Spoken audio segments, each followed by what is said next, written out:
My name is Carol Santiago, and I am the founder and executive director for a nonprofit by the name of EDU Global.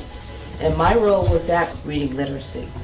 My role today is to introduce you to three now, one's on the way, four fabulous young ladies who have found their voice in different genres. You're going to hear different voices, but boy, you're going to recognize the talent and amazing way of expressing their thoughts. So we're going to begin with Miss Kenya Young.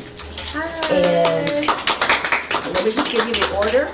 Kenya Young, and then we'll do Brittany Soul, and then we'll end with Tamar Shiloh. So I give you Kenya Young. Hi guys, again I'm Kenya Young. I am here from Las Vegas, Nevada. This is also my space, a Marlon's Closet, but it will be Marlon's Resource Center in February, partnered with Miss Tamara for the Multicultural Bookstore, so I'm so excited. So I am also an author. I have 3 books. I have 2 with me today, so I'm just going to talk a little bit about the books. So I am into books of more empowerment, affirmations and things like that, devotionals. So this was my very first book called Let's L-I-E, Lie. So the acronym standing for Liberate, Innovate, and Empower. Liberate the soul, innovate the mind, and empower the heart. It's also my nonprofit, affirmations. So it's a book of affirmations and a journal inside. And so when I wrote this book, I was going through a very dark place. My mother had just died, and so I was just having a lot of mental anguish. And so I wrote my own personal affirmations that I made up myself. I basically wrote what I was dealing with. Like on day 8, I was dealing with frustration, so I wrote about it and then chose an affirmation that I wrote to go along with it. And then you can journal after that, because we all go through difficult times. So you're liberating yourself and innovating your mind and empowering your heart. Now this is my bestseller. You can get this on Amazon. It's called Entanglement of the Mind: The Struggles of Mental Health While Finding You. And so this is actually my story. This is my story of growing up in foster care and struggling with mental health since I was 15, and how I overcame through just living in this world and business and writing. But it really deals with a lot of like experiencing symptoms. So if you know anybody that has bipolar or personality or depression or deals with any of that, like chapter 9 is mental health is not a joke, because a lot of people don't understand mental health. So I wrote about my experience with living with it in a book, and it talks about how to overcome it. That's good. And then my last book, which you can get on Amazon as well, is 30 Seconds to L-I-E with Kenya. So most of that are on Facebook with me. You know, I do 30 Seconds to L-I-E with Kenya, and it's just a short clip of empowering words. So that's just a daily devotional of all the 30 days that I did on video. So those are my 3 books. Hi, I'm Brittany Soul Sharp. I am Brittany Soul as an artist. I am Brittany Soul Sharp as a writer. First of all, I have the pleasure of knowing Kenya for probably over a decade and a half. Just advocates in the community, advocates for different causes and the things that relate to us as a multicultural, demographic. I am passionate about healing through the arts. So my artistry, whether it be music, whether it be through sound or writing, the goal is always to edify. So in addition to healing, love is my favorite topic. So my book is called The Key of Love with Brittany Soul. It is a combination, it's an infusion of poetry, prose, awkward moments, funny moments, and then also those value pages or the heart warmers. Within my book, on what I'm referring to as value pages, I have two important things on those that differentiate it. Even though there's space for my readers to write and add their own wisdom, it's not quite a journal, but you can enjoy and join in on the stories that are written. On the value pages, I have what's called golden kisses of wisdom. They're golden nuggets, but I'm a romantic, so they're golden kisses of wisdom. But they are literally moments that people have deposited something within me, not realizing the impact that they've made. I feel like we do this for one another all the time, but I just decided to take those moments and just share those little conversations and those things. So often, because this is throughout my life that this has happened, someone will get my book and not realize that they were a contributing factor to it. And sometimes it's 4-word conversations. I'm gonna tell you about one that was really short.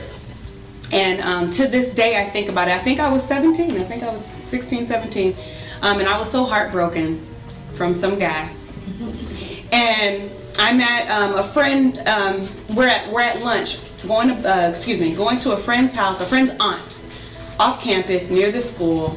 Eating lunch, and I'm in tears. And I had said everything that I could absolutely say about why my heart was hurting and why he shouldn't have did this.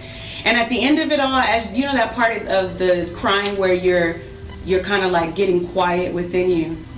So I'm sniffling and I'm like, it hurts. And she's like, but it heals. And to be honest with you, I don't remember anything else that we talked about.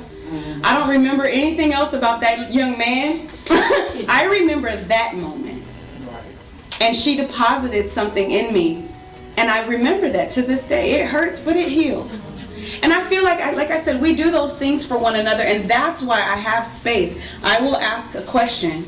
I'll tell you a little story, I'll ask a question, but it's for you to add those little moments, those little impactful golden kisses of wisdom. So in here you also have, like I said, awkward moments where my children have not realized that they were teaching me a lesson.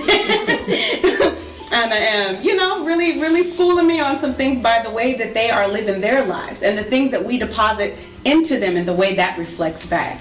So yeah, anyway, so The Key of Love of Brittany Soul, and yeah, I'm self-published. So this is actually the second edition to the book, so.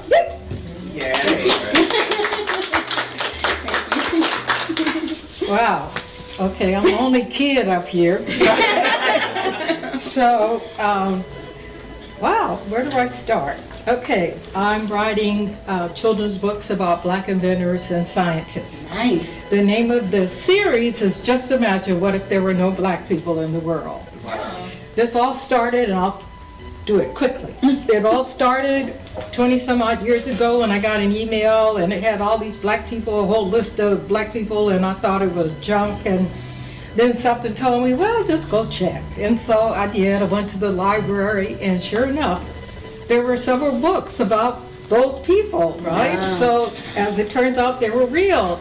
And I had been toying with Microsoft's publisher, trying to create little booklets for another friend of mine, so I thought I'd do it for the Black History books. And so I was going to write this book, right, on Black history from the email. And when I started, it dawned on me that book was going to be like 6 inches thick and no kid was going to read that, right?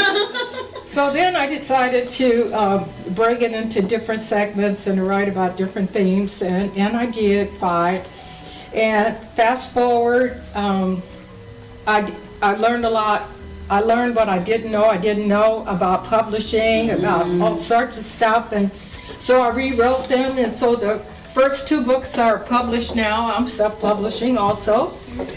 This is the first one. Jackson's going around the house discovering what black people invented or improved that we use every day. And then the second one is about Jackson and his cousin go downtown and discover things that black people invented or improved.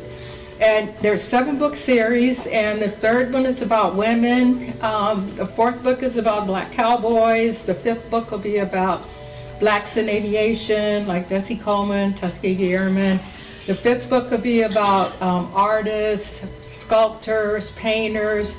And then the 7th book will be about music, but not hip hop and none of that. It'll be about composers and opera singers, and because we had people doing that when Bach and Mozart were doing it, okay? Yeah. So I think our children need to know that as well. So along with the book, I created an activity book, a coloring book, and a journal. At the time, I wanted teachers to use the books with the children in their classes, and then my friend Carol here, she helped me write lesson plans for it, and then I've done some other things with, I also have a nonprofit, and I teach a Black History Literacy and podcast class, as well as I teach teachers how to teach Black history all year. That's good. And Carol and I own the Multicultural Bookstore that will be opening in January. And she didn't share, but it was interesting how we found the spot, Marlon's closet and bookstore. So Carol was walking with one of her students from down the way, and it said bookstore, and she was like, there is no bookstore here. So she came in and saw this lovely place, and the rest is history. It's been a wonderful marriage ever since. We've met some wonderful women. And so we opened January 20th, so we're excited about that. So again, I thought I might read one of the chapters. It's a short chapter, but it's kind of his introduction to the inventors and scientists that have created things in the kitchen that you may or may not know. So Jackson is standing at the bottom of the stairs staring at the living room. Oh, I need to tell you this too.